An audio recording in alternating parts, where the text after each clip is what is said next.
Dan berikut kita simak wawancara eksklusif bersama mantan Ketua Bapepam Iputu Gede Arisuta.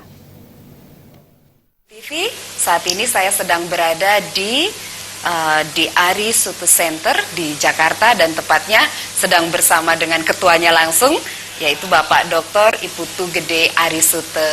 Kita sedang berada di Jakarta, Pak, tapi suasananya nih Bali dan suasananya Nusantara. Bisa diceritakan di Arisuta Center ini apa sebenarnya, Pak? Sebenarnya ini adalah lembaga pengkajian tadinya awalnya, karena saya tidak lagi menjabat jadi pejabat tinggi di negeri ini. Saya masih, waktu itu saya pikirkan masih muda, 9 tahun yang lalu itu kan baru umur berapa itu, masih belum 50, 40 lebih sedikit. Nah, apa yang harus saya lakukan? Ternyata kalau saya mendirikan universitas itu butuh waktu lama untuk bisa terkenal dan akreditasinya tinggi. Saya tahu karena terbatasan umur nanti. Jadi saya bertekad selama 1 tahun memikirkan apa yang akan saya lakukan ke depan. Jawaban yang saya terima dari diri saya, hati bicara bahwa saya memutuskan untuk membentuk lembaga ini untuk mengisi kekurangan-kekurangan yang dimiliki oleh universitas selama ini. Misalnya di Bali ada Universitas Dayana, saya juga di situ pernah jadi Dewan Penyantun. Ya, di tempat lain juga banyak saya lakukan hal seperti itu.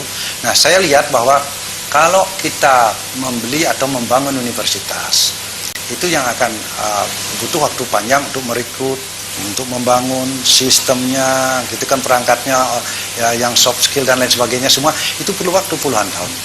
Nah, sedangkan di sisi lain saya lihat setiap provinsi misalnya punya universitas negeri, rata-rata begitu kan. Tapi semuanya buka yang sama, fakultas ekonomi, fakultas hukum, kajian sosial dan lain sebagainya. Tapi kalau saya lihat jarang diberikan sentuhan mengenai kepemimpinan, jarang diberi sentuhan bagaimana memformulasikan strategi yang baik. Nah, oleh karena itu saya di Arisuta Center memiliki visi membangun kompetensi. Jadi masyarakat itu harus kompeten di bidang yang dia miliki. Nah, itu bersumber dari core ilmu yang keahlian yang dimiliki. Nah, membangun kompetensi, menciptakan nilai dan memenangkan persaingan. Nah, untuk bisa kita membangun kompetensi diperlukan di situ kecerdasan. Kecerdasan baru akan lahir kalau kondisi satu, kita menerima perbedaan, dua, mengurangi atau menghilangkan rasa takut, dan terakhir positive thinking. Nah, kalau ketiga ini tidak ada, sulit untuk cerdas. Nah, hanya orang yang memiliki kecerdasan bisa, tanda-tandanya ditunjukkan ada talenta, talented individuals. Hanya orang yang cerdaslah yang bisa, dari talented ekstrimnya adalah genius. Nah, kalau itu tidak ada, sulit bagi kita untuk memenangkan.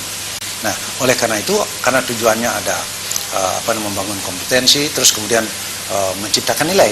Ini harus kita tahu. Kalau kita di Bali misalnya, kita harus tahu core kompetensi kita apa. Orang Bali selama ini dikenal apa? Ramah. Coba perkuat ramah itu dalam bentuk apa? Ramah itu kuat, senyum. The power of smile, it's smiling gitu misalnya gitu kan. Nah, oleh karena itu critical thinking itu adalah ibunya, dasarnya dari kecerdasan. Bertanya yang benar pada saat yang tepat, tentang hal yang tepat, kepada orang yang tepat, dalam waktu yang tepat. Nah, itu menghemat, tidak menyia-nyiakan waktu, tidak menghilangkan resources yang kita miliki terlalu banyak. Jadi tiap diri kita, misalnya di Bali nih, konkretnya, Badung punyanya apa?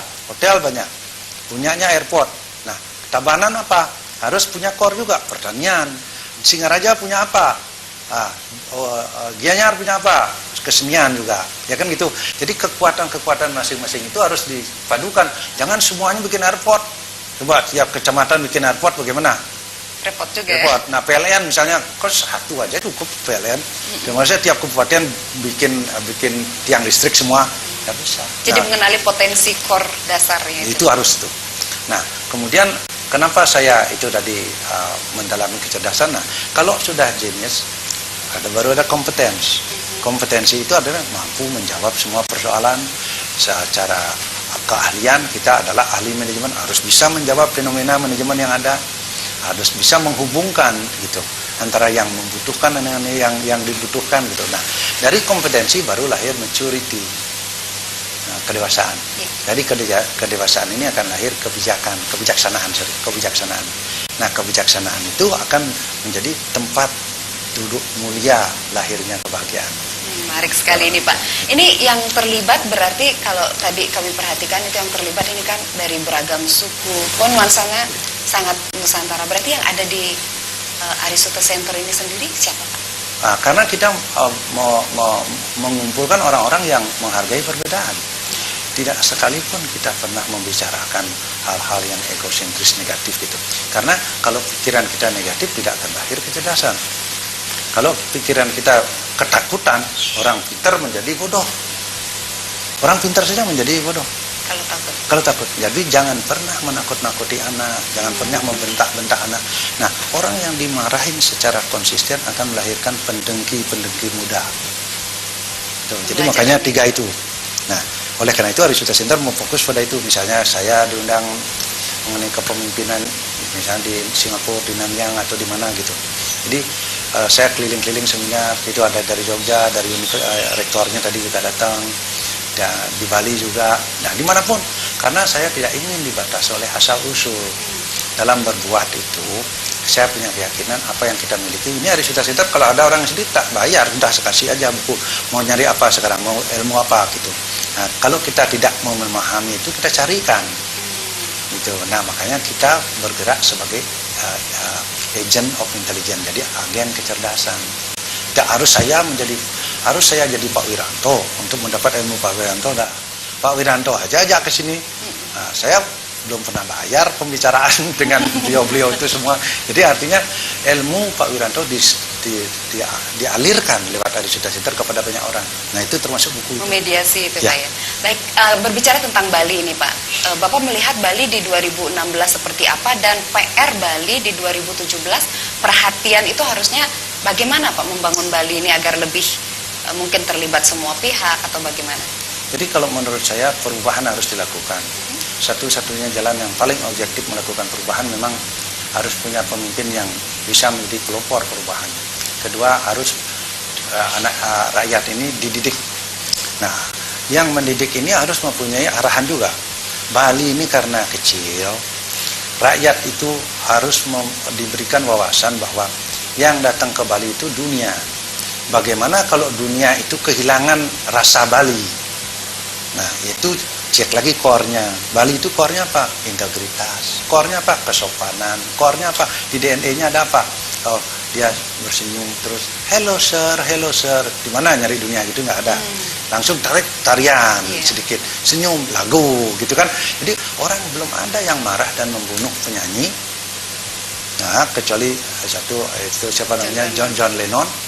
Ya kan? Yeah. Nah, coba bayangkan di Bali, karena cintanya kepada apa yang dilakukan, sulit dikopi. Nah, Anda nanya, saya orang Bali asli. Bali sampai hari ini juga kalau saya ketemu orang-orang di sini, semua nih Pak dari Bali ya kenapa salahnya apa? Saya lebih bangga jadi orang Bali daripada orang lain. Nah, karena di dalam DNA saya sudah Bali gitu. Misalnya, sedikit-sedikit bikin rumah ada enggal-enggal Bali, sedikit-sedikit bicara ada. Makanya setiap misalnya saya di mana saya berada di Jakarta, saya bikin sawah. Di sini itu sawah gitu. Jadi karena terkenang dengan masa lalu. Nah, oleh karena itu kalau Anda nanyain 2016, anggap itu kan sudah lewat. 2000 ke depan ini eskalasi perubahan neuron manusia otaknya itu luar biasa. Mungkin dalam 5 tahun ke depan ini akan menggantikan seluruh memori kita yang dulu. Cepat. Nah, kalau tidak adaptif, nah repot. Nah, lihat yang adaptif, Pak Wiranto, adaptif itu. 17 tahun yang lalu bisa tetap berlayar sampai hari ini. Tidak. Nah, Anda juga harus gitu. Jadi sekolah itu adalah jalan objektif, jalan yang paling objektif itu melakukan perubahan. 2017 kita harus pintar menganalisa Bali ini sekarang pekerjaan masyarakatnya atau rakyatnya terlalu banyak apa. Jadi kebutuhan Bali apa kemudian? Keahlian apa yang dibutuhkan? Nah, tadi saya bilang Bali itu kalau bikin universitas hospitality school itu pasti salah satu terbaik di dunia. Hospitality school itu yang dibutuhkan. Hospitality center apa school atau apa. Nah, orang-orang yang lulusan dari sekolah hospitality Bali nanti kerja di Ritz-Carlton Dubai, di Marriott Amerika, di Eropa gitu. harus itu. Kenapa? Karena yang ngajarin itu orang bule semua. Jadi tidak ada republik ini yang lebih banyak bulenya kecuali Provinsi Bali. Nah, kita selama ini nol dalam hal memanfaatkan dia. Jadi kita dimanfaatkan, ditanam hotel, ini terus hasilnya lari. Nah, kalau kita tanam di situ, dia harus ikut ngajar. Berarti pendekatannya yang mesti melakukan pendekatan kepada banyaknya ekspatriat di Pulau Bali itu siapa berarti Pak? Yang ngasih izin. Nah, izin dia kerja di situ siapa? Pemerintah berarti. Nah, pemerintah itu harus memberi paling tidak punyai misi dan visi nanti bagaimana membangun Bali. Apakah Bali itu akan dijadikan seperti di kota mana dunia ini? Ya, jadi kita harus, kalau pariwisata kita harus mikirkan core-nya apa. Kemudian klaster. Jadi kalau ingin punya pariwisata kelas dunia, harus ground transportation-nya harus kelas dunia. Misalnya transportasi darat harus kelas dunia. Hotelnya bersih kelas dunia. Nah, kita jangan mengajak masyarakat itu gemar menjual tanah gitu. Saya sangat tidak setuju kalau tanah itu dihabisin, karena Bali itu pulau taman. Dulu Pak Mentro punya ide itu bagus. Jadi marilah jadikan Bali itu kota kebun atau provinsi kebun atau provinsi keindahan. Tuh. Nah, karena orang ke Bali itu mencari keindahan, mencari ketenangan, mencari kesenangan. Dia ke Bali bukan beli mobil, ingat itu. Jadi kita masukkan mobil dan motor sebanyak-banyaknya, ya sama dengan kita membunuh diri sendiri jangka panjang. Nah, oleh karena itu jangan abaikan masalah-masalah kecil kelihatan, tapi klasternya itu adalah pariwisata. Pariwisata Bali itu bersumber dari budaya Bali. Budaya Bali dari mana? Sumber moralnya atau inspirasinya adalah nilai-nilainya adalah dari agama Hindu. Misalnya, kita jangan langsung alergi. Nah, sekarang misalnya orang ke sana lihat sesajen, only once in the world, gitu ya. Iya. Nah, itu harus dilestarikan. Itu menurut saya. Nah, ada usaha itu. Nah, anak-anak muda harus gemar untuk menyampaikan ide-ide yang cemerlang. Misalnya sekarang musimnya ada musimnya ada entrepreneurship dan inovasi. Itu sebagai salah satu syarat dari pembentukan entrepreneur muda. Jadi orang Bali harus berani menjadikan hasil produknya kerjasama dengan dunia. Mana gampang, karena orang kaya dunia ada di Bali juga. Nah, kok lewat begitu aja. Nah, kita cuma jual tanah, beli motor, jual tanah jadi satpam. Itu nggak bisa itu. Lebih baik saya jual tanah itu, dia menjadi sewakan 25 tahun lagi balik. Itu. Berarti itu yang menjadi perhatian di 2017. Itu karena kalau tidak mau punah, Bali itu harus segera meningkatkan kualitas sumber daya manusia. Generasi muda satu generasi lagi sudah menjadi orang hebat. Ya, karena tinggal misalnya Michael Jackson dulu atau siapa yang terkenal di dunia, misalnya Adele, undang di situ bicara, saya datang, I am coming to Bali because of the tradition. I am coming to Bali gitu. I love Bali gitu. Hebat nggak? Nah, cuman kalau sudah love Bali orang asing, kitanya nggak merubah diri ya nggak bisa, nggak bertahan. Tuh. Baik. Ya. Nah, ini kontribusi di Arisutu Center sendiri untuk Bali ke depannya seperti apa nih Pak? Kalau secara umum saya katakan ilmu dan pengalaman saya menunjukkan haruslah selalu berpikir distinktif. Jadi kalau orang Bali jangan terlalu banyak jadi politikus. Kalau terlalu banyak jadi politikus, hampir semuanya jadi politikus, nanti tidak ada lagi yang memikirkan back office, tidak ada yang memikirkan kualitas budaya, tidak ada yang memikirkan. Jadi di politik ada, di entrepreneur ada, aktivis budaya ada, kreatif individual ditumbuhkan. Karena di Bali itu kreatif. Saya sudah bisa, saya aja tidak berkesenian, tapi saya bisa bikin ini gitu kan. Nah, gamelan, saya bikin gamelan, Arisutu Center berkontribusi sudah ngayah ke semua puro. Dengan gamelannya. Nah, saya ajak orang bukan Bali juga gamelan, cuman istri saya aja yang akan menjadi orang Bali. Dia orang Jawa tapi mendalami itu. Jadi saya bilang sama istri saya, kalahkanlah saya di kebun saya sendiri. Caranya mengalahkan adalah kamu riset terhadap diriku, apa yang saya tidak bisa itu laksanakan. Jadi komplement. Jadi ada budaya Jawa juga, dia punya gamelan Jawa ada, Bali ada, kolaborasi ada, dengan kolaborasi dengan alat musik modern bisa. Nah itu ciptakan nilai. Nah kalau kita ingin bernilai, ciptakan yang distintif, selalu tampil beda dengan bingkai moral yang kita miliki. Jadi ciri khas itu yang harus dipertahankan. Harus. Itu kayak pabrik kata-kata. Itu hebat itu. Siapa juga bisa sebenarnya punya di Bali banyak yang bisa, cuman harus diekspos, ajak dia menunjukkan stage dunia. Jadi panggung dunia dikenalkan sama dia sehingga dia mau bahasa apa, dia bilang bahasa Inggris, oke, I'm talking in English. Jadi datang ke Eropa, Jerman, ya speak Dutch atau apa ya kan, semua bahasa. Jadi harus begitu, yang ke Bali itu serba bisa, boleh tapi fokus. Ada potensi ya, yang potensi Bali itu luar biasa. Jadi menurut saya jangan karena kecil itu menjadi minder, enggak. Kita bagian dari kebesaran Republik, bagian dari kebesaran Nusantara, kita mewarnai. Nah itu penting, mewarnai. Kalau tidak mewarnai, tenggelam dong warna kita. Bali memilih apa dari sekian miliar jenis warna? Makanya the true colors of a great nation itu penting. Nah, itu yang jadi tema hari ini nih, di acara ini ya Pak ya. Bisa diceritakan sedikit Pak agar masyarakat juga tahu. Jadi kita awalnya manusia tuh mulai berpikir kenapa itu? Kenapa ada itu? Kenapa? Dari mana? Apa itu? Apa itu gitu. Nah, itu critical thinking. Nah, kalau apa saya? Siapa saya? Nah, jangan sampai nanti binatang bertanya, Pak, how human you are? Ya, alangkah seberapa banyak di tubuhmu sebagai manusia, karena kamu sih pemakan tanaman makanan aku kamu ambil, makanan orang lain, makhluk lain kamu ambil. Nah itu namanya kamu serakah. Hey, how human you are, I love you. Tidak. Binatang misalnya nanti berkata demikian, nah itu perumpamaan. Baik. Perumpamaan itu sih, bukan, jangan itu core-nya gitu. Jadi lingkungan dipertahankan. Jangan, saya lihat di rumah saya itu nggak ada. Saya membangun, tidak kelihatan rumahnya.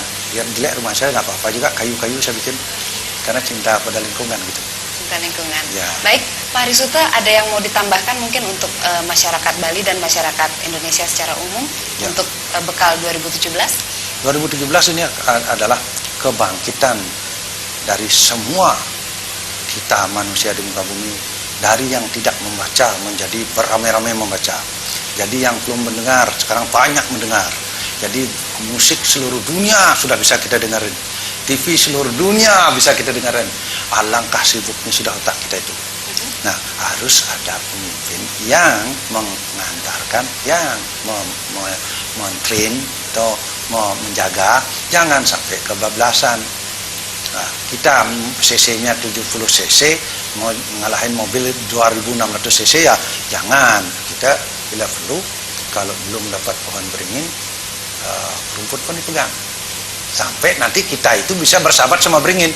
Nah, tinggallah di tubuhku katanya. Itu apa namanya, yang melekat itu apa? Parasit. Parasit itu. Nah, dia melekat di kita, dia senang, kita senang. Gimana caranya? Nah, misalnya gitu. Jadi kita kalau tidak lebih dari yang lain belum tentu bisa hidup. Misalnya saya Pak Arisuta gini, ini apa sih kelebihan saya gitu? Saya tidak merasa pernah lebih, tapi Tuhan sayang. Jadi sayangnya Tuhan itu kita ciptakan, kita gunakan untuk ilmu kehidupan. Ya kan, sebagai manusia kita bisa sakit, bisa misalnya sedih, bisa senang. Nah, maknai itu. Jadi lebih baik di ilmu saya competitive dynamic namanya. Nah, kalau kita tahu kita akan berakhir, jadi sekarang aja diakhiri, dan untuk loncatan lebih cepat. Misalnya gitu. Jadi ilmu itulah di strategic manajemen kita diajarkan.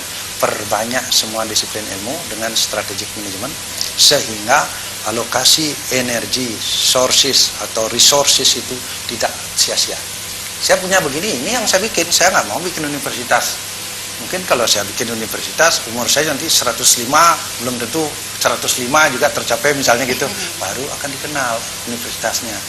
Jadi sudah berdiri sekarang di Arisuta Center. Saya sudah jabatan tertinggi itu umur 37. Ini umur 37. Jadi sekarang pun belum pensiun. Jadi lama juga tak pensiun. Tapi karena saya menempatkan diri pada posisi mengabdi kepada masyarakat, saya tidak merasa rendah. memberikan ilmu. Kalau saya punya, kalau tidak saya punya, saya carikan orang lain ilmu juga biar saya punya sama dengan yang lain gitu. Jangan jadi orang pelit. Ilmu kalau dipelitin, jadi Tuhan juga akan pelit ngasihin kita ilmu baru. Jadi berbagi Pak ya, sharing dan sinergi. Ya. Nah, Baik. untuk kaya, orang Bali itu harus berpikir bagaimana ngeluarin duit. Bukan mencari aja, mengeluarkan. Silakan. Punya 5, keluar 6 kan ngutang jadinya. Iya. Nah, orang yang berutang itu tidak ada yang jernih pikirannya. Kurangi berutang, perbanyak berbuat. Nah, jadi sesuaikan diri kita siapa, habitat apa kita di dunia ini. Itu yang dicangkul dulu, baru ngambil habitat yang lain. Baik, Ya. Aristotle, terima kasih banyak atas Ya, ya. waktunya Oke, Pak, sukses terima kasih. banget. Baik pemirsa Bali TV, demikian tadi wawancara eksklusif kita bersama Bapak Aristotle. Saya Jero Jemui undur diri, salam Indonesia.